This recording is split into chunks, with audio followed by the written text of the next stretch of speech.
Valheim. Today, we're taking a look at another promising game. Valheim. This game promises brutal exploration and survival in a huge open world. You can play with friends if you have one. Build houses, build ships, fight gods, normal Viking stuff. Now, I'm no stranger to truly brutal games like the Dark Souls series or Candy Crush, but I knew nothing about this one, and I was going in completely blind. I was immediately overwhelmed by both beard and ponytail choices. I rushed through creating my perfect Viking, Frank the Tank, and I set off into Valheim. Once inside, the first things I noticed, aside from the massive calves on my new bird friend, was that I was lost in a forest and I had no idea where I was.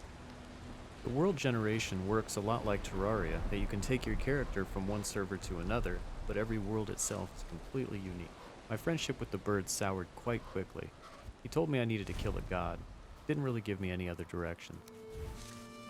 Like most survival games, taking out whole-ass trees with your fists is the quickest way to pick up your basic resources.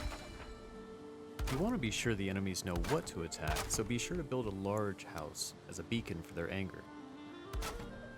If you're going to play this game, set up some time to play with a friend. It adds an entirely different dynamic to the game, and it is a lot of fun. You get to share resources, and of course, advance together much more quickly and explore new regions. Because your solo character can move back and forth between multiplayer and solo very easily, it's a no-brainer.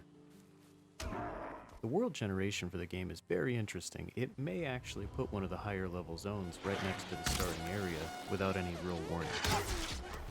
There's always something very special about learning like this. By and large, my absolute favorite part of the game is the physics. They've somehow found a way to make resource harvesting fun, and that's something I've never seen a game really do.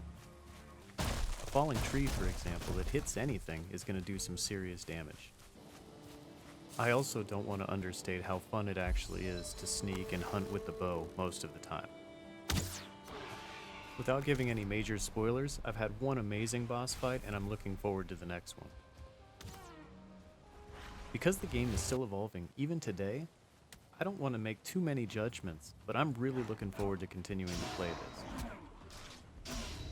this.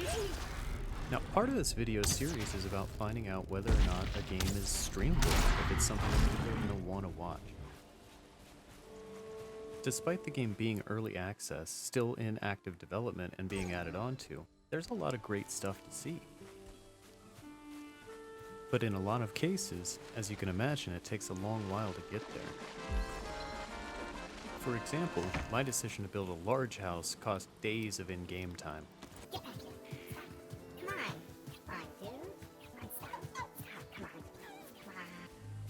Speaking only for myself, I would say that this one's a solid maybe. If you were to play multiplayer with a set destination and raid, it would be amazing to watch. This game is a gorgeous experience and it has a ton of tense moments, and if I could find a way to avoid the downtime and organize it, I would certainly consider streaming it. And of course, if you're interested in checking out my stream, be sure to follow the link in the description at the bottom. Please go ahead and give me a follow so you'll know when I'm online. If you made it this far, thank you so much for watching my take on Valheim. I want to try to minimize boring content, so if you have any ideas or suggestions for games to take a look at, please let me know in the comments. And please, don't forget to like and subscribe. Thank you so much for watching.